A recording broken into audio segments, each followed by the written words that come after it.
On Monday, December 28th, 2015, a grand jury in Cleveland, Ohio, failed to indict the officers Timothy Loehmann and Frank Garmback in the shooting death of one Tamir Rice. Now, if you don't know about Tamir Rice, I'm sure you heard his name. I'm sure you heard something about the story, but I'm gonna just give you the backstory. Last year, right around November, Tamir Rice was brandishing a fake gun that looked real at a park. Many people got scared because he was pointing a gun at them, so the police were called. Now, the person that called the police said that the gun may or may not be real, but it was enough to cause concern. Loehmann and Garmback were dispatched to the location. They pull up to the scene, and within 6 seconds, they shoot and kill Tamir Rice. Let's go deeper into the backstory. The officers were not told that the gun may or may not be fake. So they're going into the situation just thinking that someone might have a gun at a park and they're brandishing it. They don't know that Tamir Rice is a young boy. When they get to the actual scene, they can't tell that he's a young boy because he is 5'7", 170 pounds with a 36-inch waist. Personally, I'm over 30 years old. I'm over 6 feet tall. I'm over 200 pounds, and I can wear a 36 waist right now. So that's a big size for a 12-year-old. It's not your average 12-year-old playing with a daisy, like a brown daisy. No, this is a gun that looks like a handgun. This is a comparison of a real gun and the gun that Tamir Rice had. Now, you tell me, even in this good lighting, up close, and still without being moved, can you tell the difference between the two guns? And to put it into further context, I'm going to show you the video of the scene as it unfolded. And you tell me, if you were in the officer's shoes, what would you have done? Roll it. Tonight in the Tamir Rice investigation, a fresh look at surveillance video from the moments before and after last year's shooting of the 12-year-old outside Cadell Rec Center, sequenced and enhanced frame by frame. And Megan Hickey is live in our newsroom right now reviewing more than 300 still frames released tonight. And Megan, what do they show? Jackie, they show a timeline of still frames from 2 separate surveillance cameras near the scene. 9 of the 326 pictures are annotated by a forensic video expert, tracking frame by frame the seconds before and after the 12-year-old Tamir Rice was shot and killed.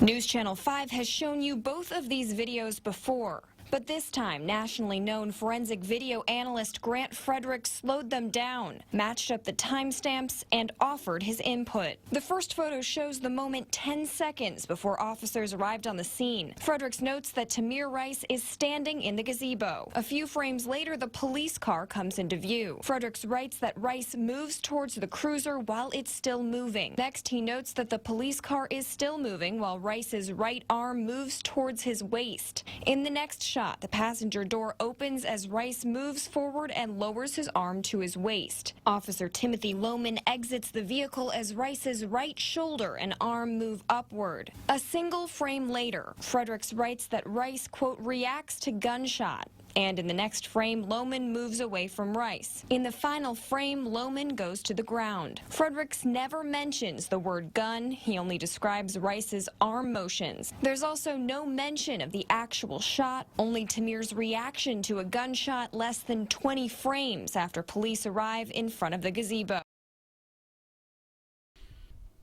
So that video with the actual annotations, the zooming in and the notes, and the commentary from the news gives you a little bit more of a insight as to what happened. My purpose here isn't to excuse the officers. My purpose is to show things from a different perspective.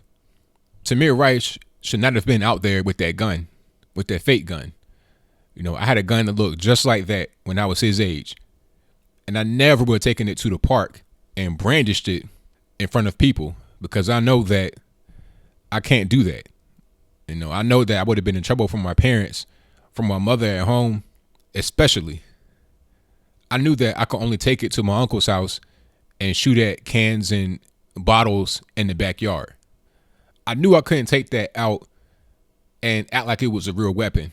If nothing else, not for the police, not because I was scared of the police, but because someone else may have a real gun and pull it on me, and now I'm in danger.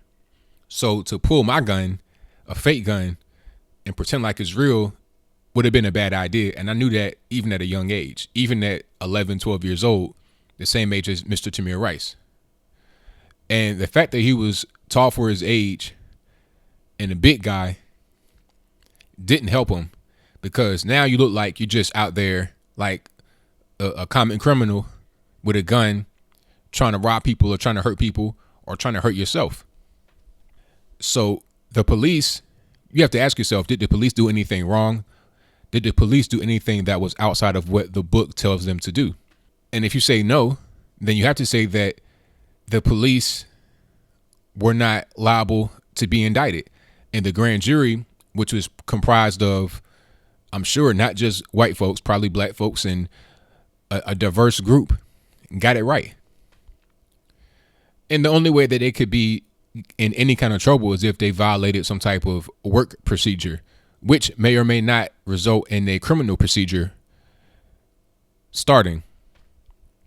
Just like any job, if you do something on your job and it results in someone else being hurt, or you do something on your job that is against code, you get disciplined internally. That doesn't mean you go to jail or there's some type of criminal investigation because you do your job improperly.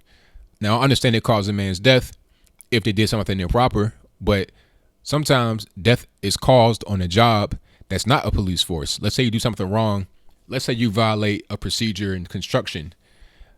You know, you don't put a ladder in a certain place and then someone dies after that. Now, that may or may not be a criminal act. You have to determine if it violated a criminal law. And the only thing that could have been done differently in this case was better communication, because I don't think that they knew that he was a boy, like a young boy, and I don't think they knew that the gun may have been fake. My solution to the problem would have been to have like a loudspeaker outside of the vehicle, so when they pull up close to where he is, they don't have the situation where he's pulling out a gun, or it appears to be, when they're right up on him. Because if he is appearing to pull out a gun right on them, they have to take action. Because if they wait just 1 or 2 seconds, that can spell a difference between them living and not living. I did a video about the guy named Donkey Cartel, the rapper named Donkey Cartel in Charlotte, North Carolina, who pulled his gun out in the mall after he got into an argument with another man. When he pulled the gun out, unfortunately for him, he pulled the gun out right in front of a police officer. And that officer, who was off duty at the time, shot and killed him. And this all happened within 6 seconds from the time that the argument was at its apex with the other man, him pulling the gun, rounds being let off, the young man, Mr. Daquan Westbrook, a.k.a. Donkey Cartel, being killed, a person being shot, a woman going into labor, and someone having an asthma attack. That all happened within 6 seconds. So when you say it's too quick, they pulled up on them too quick to shoot, you have to understand that how long, you have to ask yourself, how long does it take for someone to get killed? How long does it take for a gun to be brandished and to be used in an act of murder? You know, unfortunately, young Tamir Rice is gone, but this was just a fail on maybe his parents or maybe himself for not taking the proper responsibility with firearms, or with what looks like firearms. And maybe the police procedure can be changed. Maybe they can have more communication as to what the situation is before they go into it to prevent things like this from happening. Now, I'm not going to say it's going to stop things like this from happening, because I don't think this would be the last time a young boy has a gun and brandishes it, whether it be fake or real. That's all I got to say for this video. If you like what you heard, please rate, comment, share, subscribe. Peace.